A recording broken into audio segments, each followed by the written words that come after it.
Hello everyone, my name is Joshua Stewart. This is probably one of the harder things I've ever done in my life. I currently live in Illinois. I recently moved my mother in with me. She's disabled. She's on fixed income, has disability. I myself am married, have been for 7 years. I have 4 children, 2 stepchildren, and 2 biological children. My oldest stepchild and my youngest child are the 2 that live with me, and they are from my current wife. My youngest child is my current wife's, me and my current wife's children. My other biological child lives with his mother about an hour away, and I pay child support, see him every other weekend, so on. The reason I'm doing this is because in my past I made horrible decisions. I had anger and rage because of how I was raised and because of how I was physically and somewhat mentally abused. It wasn't good, it wasn't bad, it could have been worse. It made me who I am now, and that's the one thing I'm thankful for. I am a Christian, I believe in the Lord. He is my Savior, and once I leave this earth, there will be no worries. And I put everything in His hands, and I have been trying and striving to do all I can to help ease the burden on my family because of my past mistakes. I am a multiple felon. I got felonies. I began using alcohol and drugs at the age of 15. I dropped out of school. I got multiple felonies as I continued my drug and alcohol abuse. I got illegal consumption, possession charges when I was under the age of 18.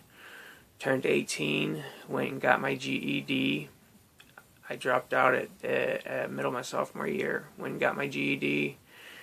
I got my license, and 6 months later, the state of Illinois revoked it. They suspended it, not revoked, for a year because I had an illegal consumption charge in which I pleaded guilty to, paid a fine, did what the court asked me to, and then 6 months after actually getting my license, I received a letter stating my license would be suspended for a year.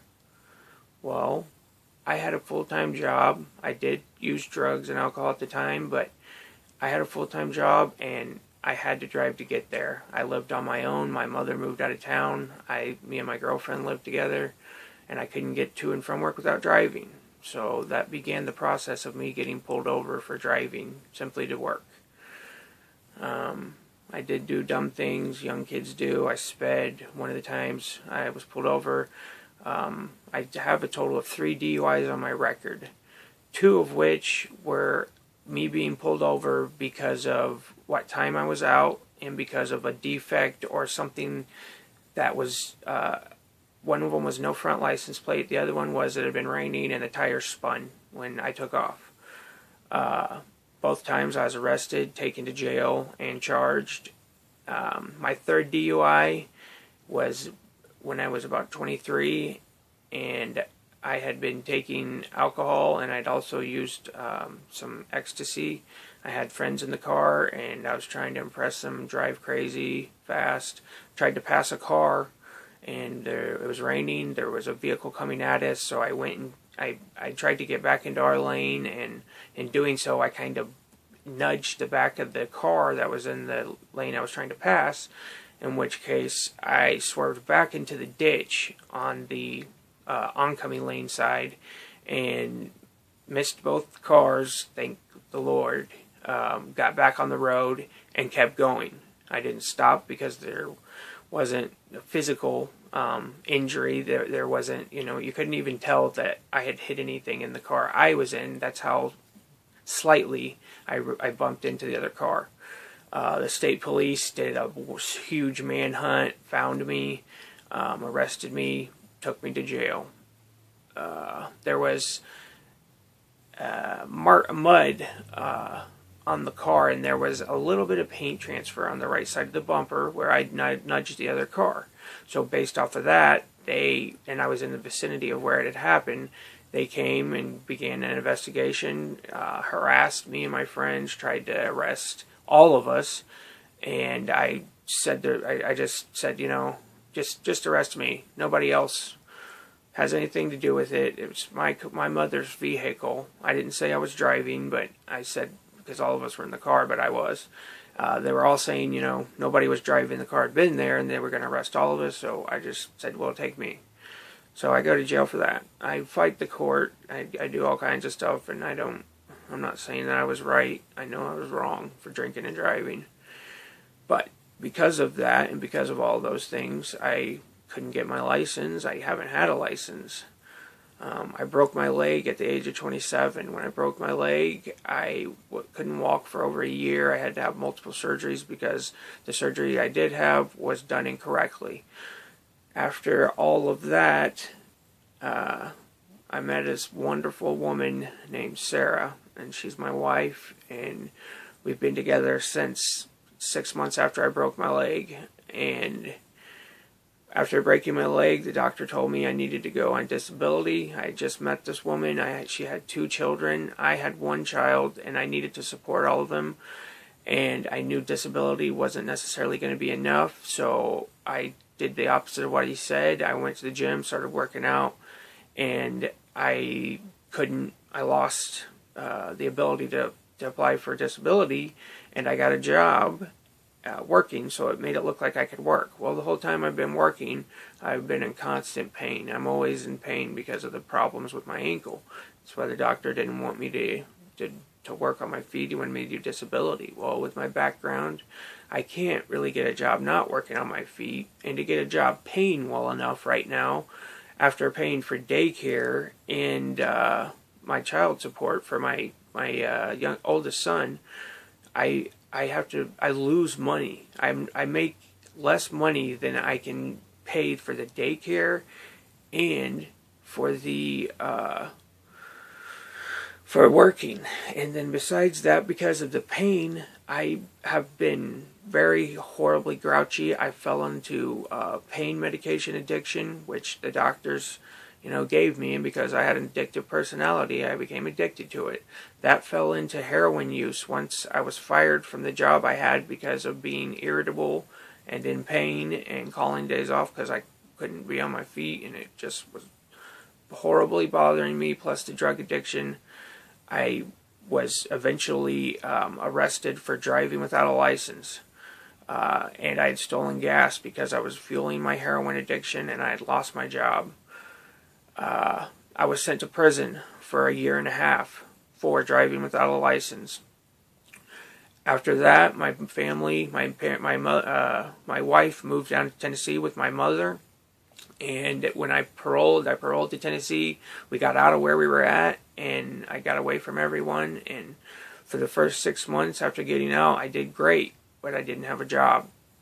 Once I finally got a job, working on my feet, of course. I tried to find others. I couldn't get one. Working on my feet, the pain came back.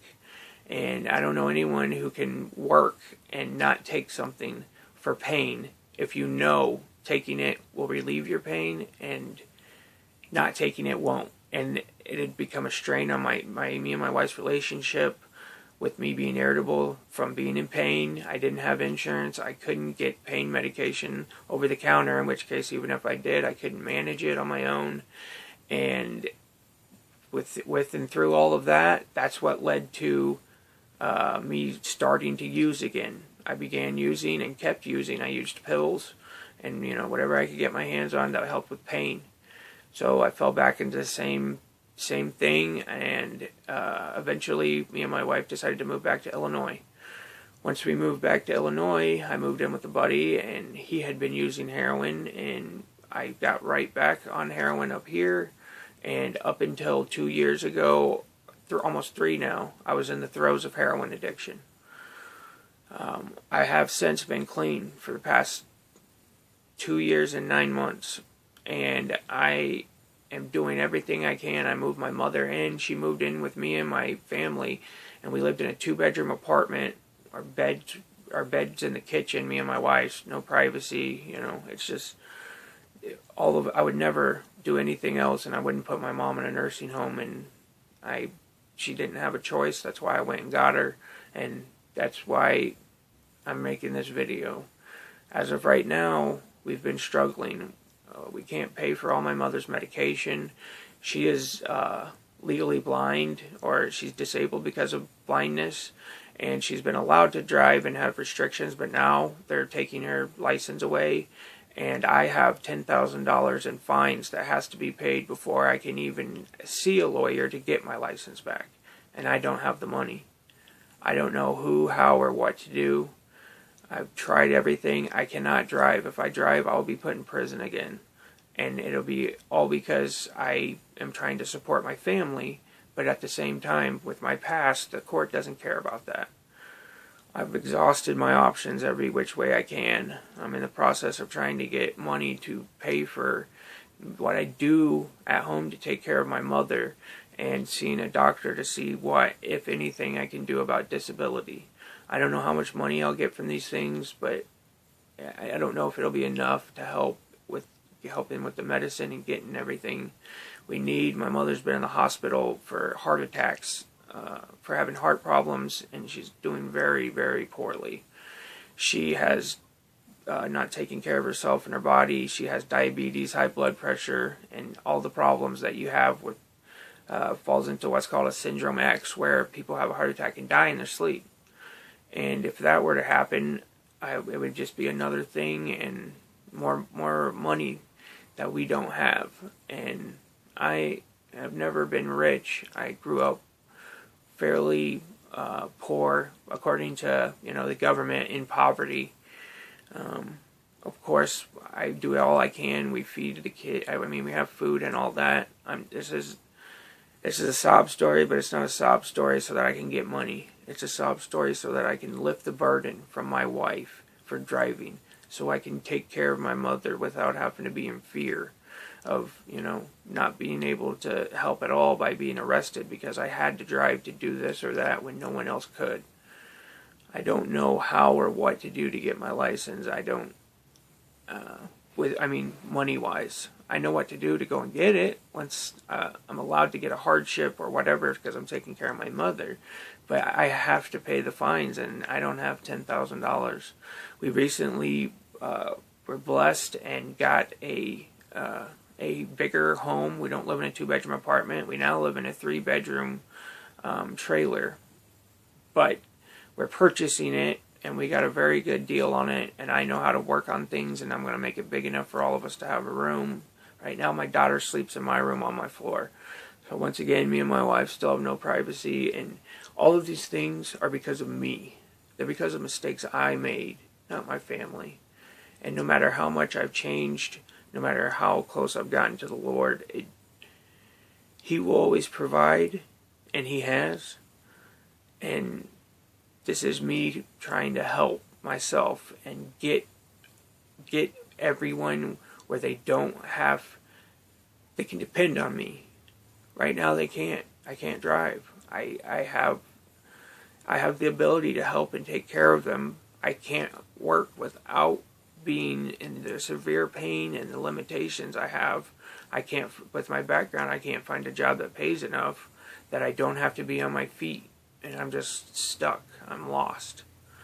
I do currently go to treatment for, I'm on a methadone maintenance program, which has to be paid cash. Insurance won't cover it. Not to mention we didn't have insurance until recently, and it's only the state insurance, and it doesn't cover anything when it comes to addiction treatment, really.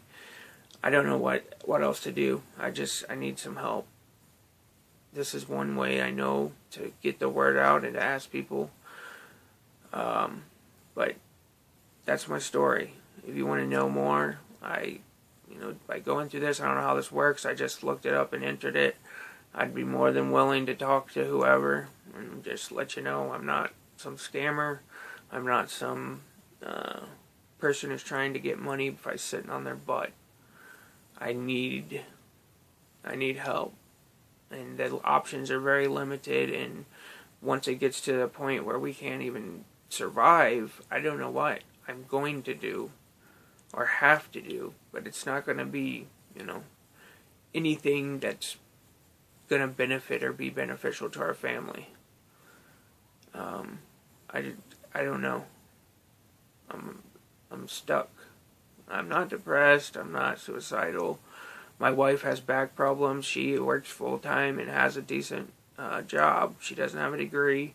She does not. We still are in poverty. She does not make enough that we're above the poverty line. Just to give you an idea, my mother does get disability, but her medications cost, without insurance, almost $4,000 a month. With the insurance, almost $500. And they keep adding more because of the heart episode she's had recently. We can't keep going like this. Something has to give. Something has to change. And I pray and read my Bible every day. Almost every day I read my Bible. I've gotten as close to the Lord as I can, and without Him, I would not be where I'm at. I wouldn't be sitting before this camera. I'd more than likely be dead. If it wasn't for Him, my wife, and my close family, none of them really are in a position to help. And that's it.